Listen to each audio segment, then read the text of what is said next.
Morning students. आज bank के बारे में बात करेंगे। जर्नल में जैसे चेक के बारे में नाम सुना होगा आपने, चेक क्या होता है, बैंक क्या होता है, ये जनरली कॉमन वर्ड है। सपोज दैट जैसे चेक के बारे में अपन सबने सुन भी रखा होगा, देख भी रखा होगा, है ना। बैंक भी आप कभी गए होगे, अपने पेरेंट्स के साथ गए हो या सेपरेट भी गए हो। देखो क्या होता है बिजनेस में, जैसे मैंने आपको बताया था, गुड्स नगद खरीदा जाता है या उधार खरीदा जाता है, ठीक है। नगद बेचा जाता है या उधार बेचा जाता है ना। अब लेकिन जैसे नगद उधार खरीदे तो बात ही खत्म हो गई। क्या आप उधार खरीद गया तो नगद से कोई संबंध नहीं हुआ, चाहे आप कैश में करें या चेक में करें। लेकिन अगर गुड्स आपने उधार नगद खरीदा है तो उसमें पेमेंट कैसे करा है, मतलब पेमेंट कैसे करने का मतलब है कि आपने या तो कैश अपने हाथ से रुपए दिए कैश, तो ये तो कैश हो गया। लेकिन बिजनेस में जनरली कैश चलता नहीं है। बिजनेस में क्या होता है, जितने भी ट्रांजेक्शन होते हैं वो बैंक के थ्रू होते हैं, बैंक के थ्रू। तो बैंक के थ्रू कैसे होते हैं, जैसे आपने किसी से गुड्स खरीदा, किसी बिजनेसमैन से या किसी कंपनी से गुड्स खरीदा, तो आप क्या करेंगे कि उसको पेमेंट करने की जगह अपनी कंपनी, अपना फर्म का चेक दे देंगे, है ना। तो जब भी किसी को चेक से पेमेंट किया जाता है, चेक से, तो फिर बैंक लिखा जाता है। जैसे सपोज दैट आपने फर्नीचर खरीदा, है ना, फर्नीचर खरीदा और चेक से पेमेंट कर दिया। इसकी जनरल एंट्री करना हो तो क्या करेंगे, फर्नीचर खरीदा तो बिजनेस में फर्नीचर आया, फर्नीचर आएगा तो डेबिट करेंगे, ठीक है। अब चेक दे दिया आपने तो चेक को चेक में लिखेंगे, चेक को लिखेंगे बैंक, है ना। मतलब जर्नल एंट्री में कहीं पर भी चेक शब्द नहीं आएगा, चेक की जगह क्या आएगा, बैंक। जैसे सपोज दैट आपने फर्नीचर खरीदा तो उसकी एंट्री हमने कर दी फर्नीचर अकाउंट डेबिट, ठीक है, टू। अब चेक से पेमेंट करा तो चेक को क्या लिखेंगे, बैंक, टू बैंक अकाउंट। ये एंट्री हो गई furniture account debit to bank, ठीक है। ये बैंक मींस आपने चेक से पेमेंट करा है। जब भी हम किसी को चेक से पैसा देंगे तो बैंक लिखेंगे, ठीक है। अब अपोजिट बात कर लें कि फर्नीचर हमने बेचा, फर्नीचर हमने बेचा। अब बेचेंगे तो क्या होगा, फर्नीचर बेचेंगे तो हमारे पास से फर्नीचर जाएगा, और फर्नीचर जाएगा तो क्या होगा, credit. Debit what comes in, credit what goes out, ये पढ़ाया मैंने रूल में। तो जो चीज जाती है वो क्रेडिट होगी, ठीक है। अब फर्नीचर हमने बेचा और उसने हमें पेमेंट के रूप में चेक दे दिया, चेक। अब क्या होता है, चेक के दो यूजेस हैं। जैसे आपने किसी को चेक दे दिया, जैसे हमने फर्नीचर खरीदा था यहाँ और हमने चेक दे दिया था, तो वो चेक का पेमेंट कौन करेगा, बैंक। मतलब चेक, जैसे आपने चेक दे दिया, अब वो क्या करेगा, जिसको आपने चेक दिया है वो जाएगा बैंक में, और बैंक में वो चेक लगाएगा और उसके अकाउंट में पैसे जाएंगे, या वो पैसा अपने आप में ले लेगा, और वो पैसा आपके बैंक अकाउंट से माइनस हो जाएगा। मतलब आप अगर किसी को चेक देते हैं तो जितने रुपए आपके अकाउंट में जमा है, जैसे आपके सपोज दैट 1 करोड़ रुपए बैंक में जमा है और आपने 10 लाख रुपए का चेक किसी को दिया, तो 10 लाख रुपए से जब वो चेक लेके बैंक में जाएगा वो पर्सन, तो आपके अकाउंट से 10 लाख रुपए माइनस हो जाएंगे, डिडक्ट हो जाएंगे, तो आपके अकाउंट में 90 लाख बचेंगे और 10 लाख रुपए उसे मिल जाएंगे। दैट मीन्स इसका मतलब ये होता है कि जब भी हम किसी को चेक से पेमेंट करते हैं तो क्रेडिट करते हैं बैंक को, क्योंकि देने वाली होती है बैंक। बैंक हमारी पैसा दे रही है लेकिन क्रेडिट किसको कर रहे हैं, बैंक को। इसके अपोजिट में, जैसे हमें बैंक में रुपए जमा करना हो, हमने बैंक में रुपए जमा करे, तो बैंक में रुपए जमा करने की सिंपल एंट्री करेंगे। पाने वाली कौन होगी, बैंक, रिसीवर बैंक है, और हमारे पास से क्या जाएगा, कैश, तो उसकी एंट्री करेंगे bank account debit to cash. लेकिन किसी से चेक मिला, जैसे हमने किसी को गुड्स बेचा और उसने हमें चेक दे दिया। अब चेक दिया है उसने अभी हमने बैंक में जमा नहीं करा। जैसे सपोज दैट हमें एक्स ने चेक दिया, एक्स ने, हमने कभी उसको गुड्स बेचा होगा, उसने हमें चेक दे दिया, तो हम एंट्री क्या करेंगे, हम cheque account debit to X नहीं करेंगे, हम करेंगे cash account debit to X, cash. अब आप बोलोगे कि यहाँ पे जब चेक दिया था तब तो बैंक लिखा था, अब आप चेक को कैश क्यों लिख रहे हो। जब तक वो चेक हम बैंक में जमा नहीं करेंगे वो चेक हमारे पास कैश की तरह रहेगा। जैसे अगर हमें कोई भी चेक देता है, कोई भी हमें चेक दे बिजनेस में, या किसी से हमें रुपया लेना हो, या किसी को हमने गुड्स बेचा हो और वो हमें चेक देगा, तो वो चेक जब तक कैश रहेगा जब तक उसको बैंक में जमा नहीं कर देते। जैसे हमने गुड्स बेचा और उसने हमें चेक दे दिया, तो हम उसकी एंट्री करेंगे cash account debit to sales, ना कि cheque account debit to sales, है ना। और जब वो चेक जो अभी हमने कैश माना है, जब हम उसे बैंक में जमा करेंगे तब उसकी एंट्री करेंगे bank account debit to cash. जब हमें चेक मिलेगा तो कैश लिखना है आपको, और जब हम किसी को चेक देंगे तो बैंक लिखना है, ठीक है। ये आपको याद रखना है। इसी से रिलेटेड हम आज का क्वेश्चन करेंगे। आपको मैंने ये बेसिक में इसलिए समझा दिया कि उसमें चेक और कैश वाली एंट्री है, ठीक है। एग्जाम्पल नंबर 11 है, ठीक है। एग्जाम्पल 11 में पेज नंबर 104 पर है, ये क्वेश्चन है कैश से चेक से रिलेटेड है, इसलिए मैं आपको करवा रहा हूँ। इसका बेसिक मैंने आपको इसमें बताया था। देखिए, give journal entries in the books of Abha, Abha की बुक्स में जर्नल करना है, ठीक है। तो सबसे पहले फॉर्मेट बना लें आभा की बुक्स में। क्या लिखेंगे? Journal of Abha, journal of Abha. 11 number का एग्जाम्पल है ये।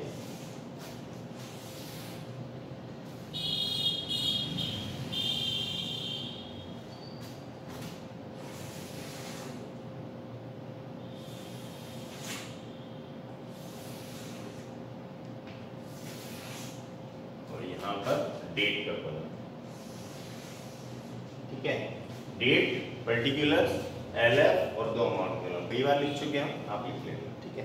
फर्स्ट एंट्री है, फर्स्ट एंट्री 1 जनवरी को 2006, started business with goods ₹2000 and cash ₹3000। हमने व्यापार शुरू किया है 2 चीजों से, एक तो गुड्स से, मतलब स्टॉक है हमारे पास, और एक हमारे पास कैश है। इन दोनों चीजों से बिजनेस स्टार्ट किया है, तो एंट्री करेंगे 1 जनवरी 2006, जनवरी 1। सबसे पहले कैश, कैश बिजनेस में आ रहा है तो कैश अकाउंट डेबिट। दूसरा गुड्स आ रहा है, stock, stock account debit. 2, business शुरू कैसे होता है? कैपिटल से, तो cash account debit, stock account debit to capital. Cash कितना है? 3000 रुपए कैश है, 3000, स्टॉक है 2000, टोटल हो गया 5000। मतलब 5000 रुपए कैपिटल से हमने बिजनेस स्टार्ट किया। नरेशन लिखेंगे be business started, being business started with cash and stock। Goods भी लिख सकते हैं स्टॉक की जगह। being business started with cash and stock। Business start के लिए सिंपल एंट्री कई बार करिए।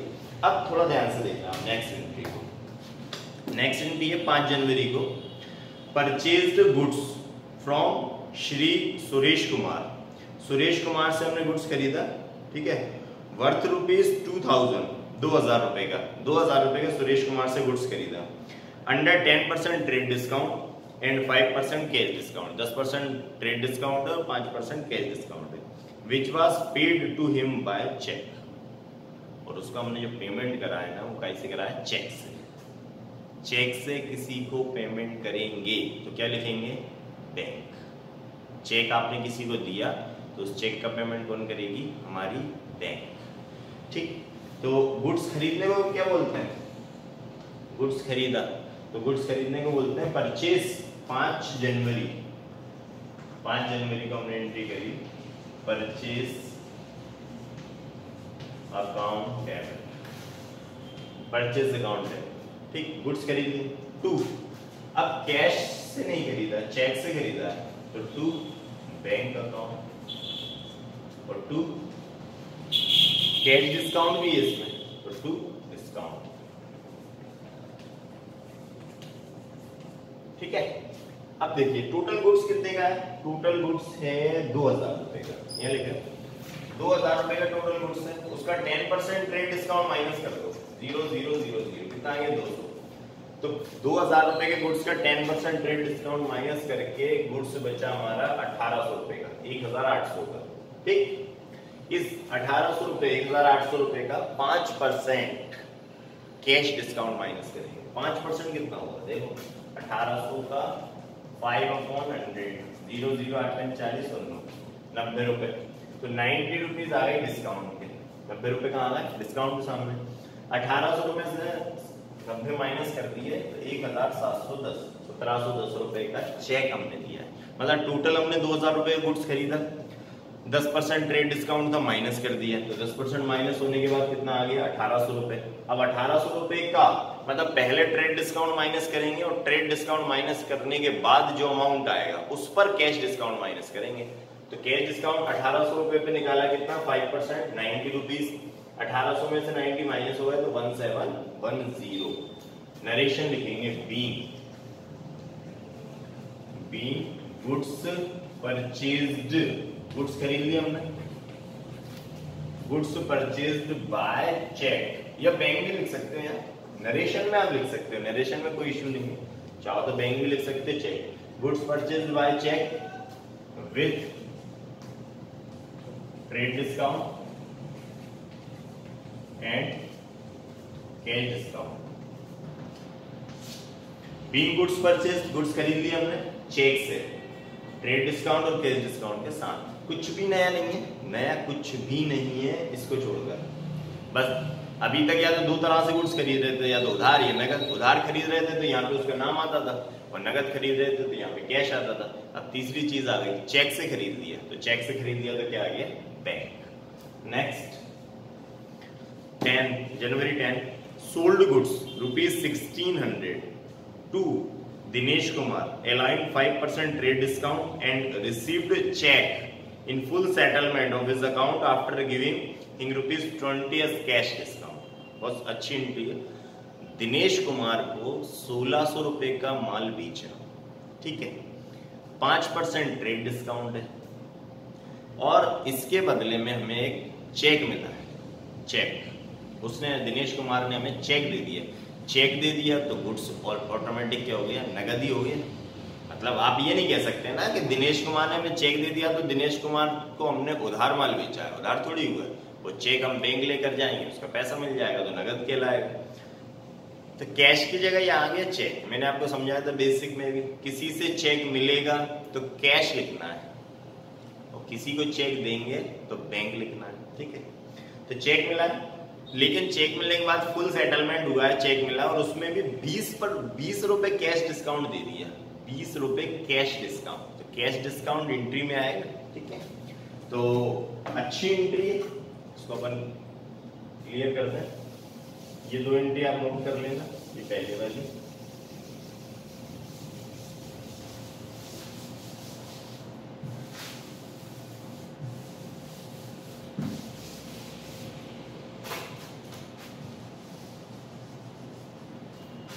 अब आ जाए 10 जनवरी को।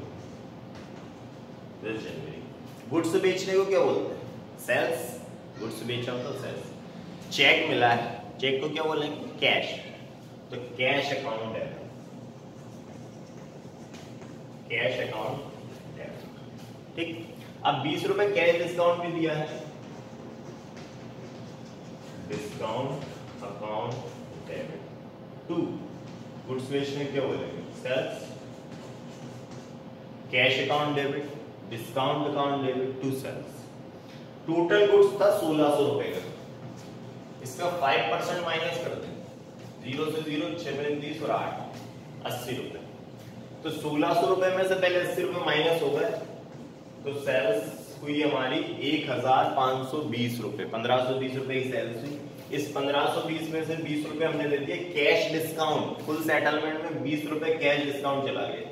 तो 1520 में से 20 माइनस करें तो जो चेक हमें मिला है ना वो 1500 रुपए का मिला है, ठीक है, सिंपल था। Narration by goods sold, goods बेचा विथ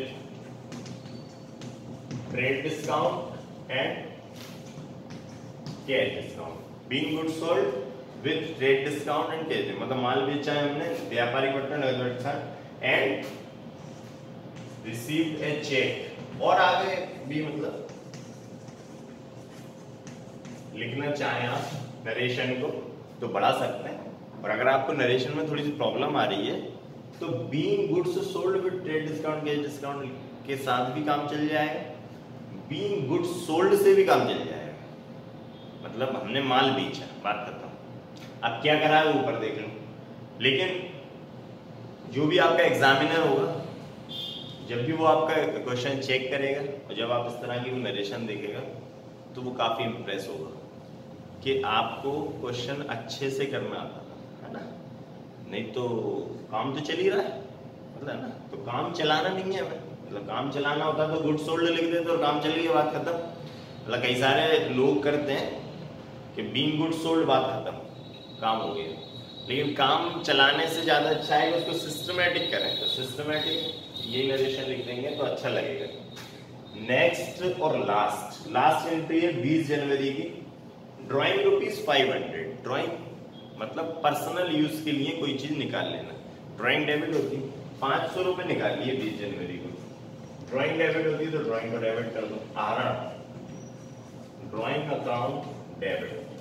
टू क्या निकाले, 500 रुपीज निकाली to cash, drawing to cash 500।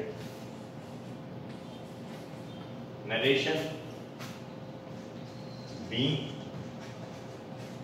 Cash withdraw, cash withdraw 4। अब ड्राइंग क्या हमेशा पर्सनल यूज के लिए होता है, तो be cash withdraw for personal use. ये क्वेश्चन कंप्लीट हो गया है ना।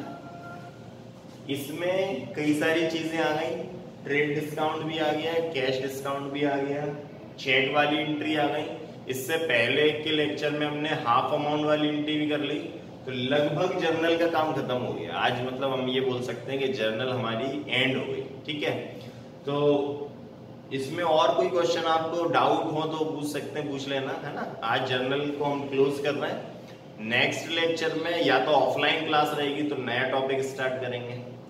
अब जो लोग व्हाट्सएप से नहीं जुड़े हैं उन लोगों के लिए एक स्पेशल क्लास ऑफलाइन जब चालू करेंगे तो तब आपको 2 या 4 दिन जर्नल के लिए अलग से दे दिए जाएंगे। एक अलग से आपको पीरियड मिल जाएगा जिसमें मैं आपको जिन लोगों को जर्नल नहीं हुआ उनको समझा देंगे, है ना। अब क्योंकि जर्नल अगर आपको नहीं आया ना तो बेस आपका नहीं आया, मतलब आपका अकाउंट का बेस है जर्नल। यहाँ से आपको 11th का अकाउंट पूरा यहीं से स्टार्ट मान लें आप। ये नहीं आया तो आगे के चैप्टर जैसे लेजर है, सब्सिडरी बुक्स है, ट्रायल बैलेंस है, फाइनल अकाउंट है, तो उसमें प्रॉब्लम आएगी, है ना। तो आज हमने जर्नल खत्म कर लिया। जो भी डाउट हो आप पूछ लेना, इसको फेयर में कर लेना। जो क्वेश्चन का मैंने सिलेक्टेड क्वेश्चन करवाए आपको, जो क्वेश्चन हमने छोड़े वो प्रैक्टिस कर लें। एंट्रीज लगभग सेम है, नाम अलग है, अमाउंट अलग है। जो एंट्रीज आपको प्रॉब्लम है व्हाट्सएप पे लिखकर भेज दें मेरे को, वो मैं आपको व्हाट्सएप पे सॉल्व कर दूंगा, या आप कॉल करके पूछ लें तो कॉल करके बता दूंगा मैं आपको जो भी, जब भी आप प्रैक्टिस करने बैठे आपको प्रॉब्लम आए तो आप कॉल भी कर सकते हैं, नो इशू। लेकिन प्रैक्टिस कर लें। जर्नल आज खत्म है। नेक्स्ट टॉपिक हम नेक्स्ट लेक्चर में स्टार्ट करेंगे, है ना, ठीक है।